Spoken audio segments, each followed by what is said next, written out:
So those were my 6 takeaways, and that will bring us into this week's Average Glow tip of the week. This is my favorite part of each episode. I've been really enjoying it. I would love to hear if you have been enjoying them. I don't know how many episodes we're in now. This might be my 10th episode, so that's 10 tips that I've given you. I would love to hear which one is your favorite so far.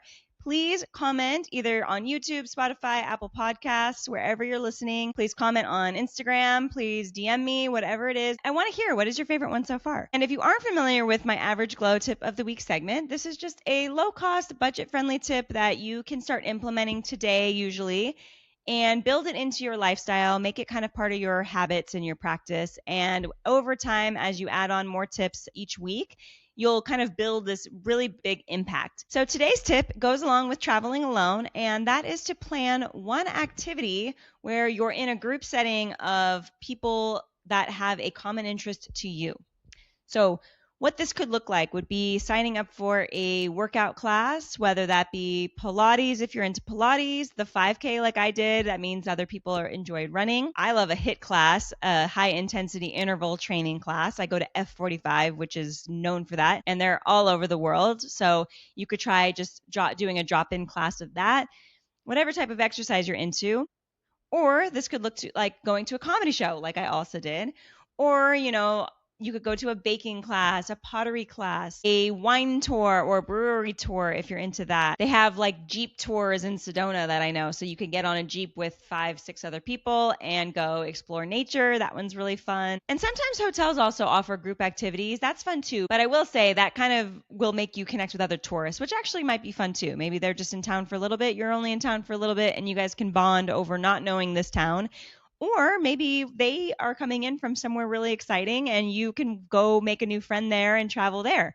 Get suggestions for the next place that you can travel to. But my point of doing all of this is it's really nice to connect with people that have a common interest. And especially if this is a place that you maybe have interest in moving to or visiting more frequently, or you're at the beginning of your trip and you kind of don't have an itinerary for the rest of the week, you can get real advice from locals on what the hot spots are, what the places are that have that common kind of interest in line, so they kind of know what you would be drawn to rather than you just Googling. And it also just connects you with people. Like I mentioned, traveling alone can feel a little isolating. So it's important to just kind of stay around people, but not feel dragged down by these people. If you feel compelled to jump in on their schedule, great, but also maybe just take their advice and then go do your own thing. It's up to you, whatever you're drawn to. Listen to God kind of sending you.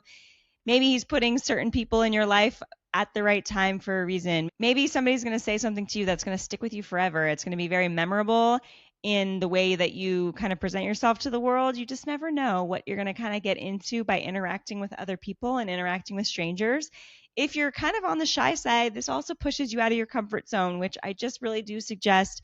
If you're on an up-leveling journey, you're kind of looking for little stepping stones of how do I get better? How do I grow? And pushing yourself out of your comfort zone is certainly the way to do that. So go have fun with it. Look for those local classes or whatever it is that you're into and make that a part of your trip. Not the whole trip, but do it at least once. I definitely suggest that. And that was pretty easy. That was my tip of the week. I hope you enjoyed that. So all in all, just to wrap things up, you guys, I just want to say, definitely travel alone. My biggest takeaway is I had the time of my life, even though I had some ups and downs. I will say this, I meant to mention this earlier, but in life in general, we cannot experience the highest of highs without experiencing some lows. And some people are right in the middle always.